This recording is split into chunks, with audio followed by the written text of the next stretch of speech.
Welcome back everyone. Today I'm going to be sharing with you guys my Audi A6 and how to change the wiper blades.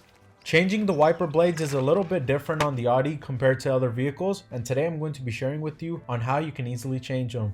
So in most vehicles you could lift up the wiper blade arm and it's pretty simple to do.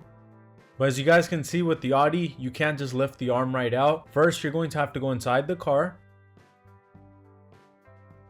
and then go into the MMI screen and into the vehicle settings, and you're going to go into services and checks and find wiper service position. In here you're going to turn it on, and the second you turn this on, the wiper blades are going to come up into the service position. And now we can go outside and simply change out the wiper blades. So please follow along.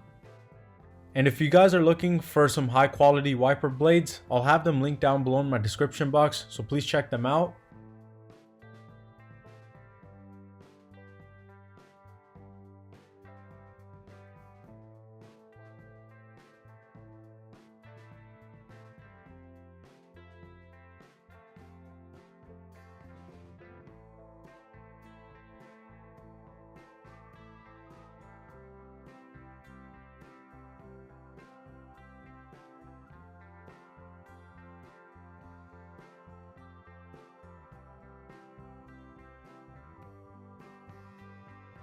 And there you have it. Just in a few minutes I've changed my wiper blades, and no longer do I have those loud squeaky wipers that weren't cleaning my windshield. These new ones work excellent, and like always, if you guys enjoyed this video, I'd really appreciate it if you guys could like it and drop a comment down below, and I'll see you guys soon with another video. Thank you.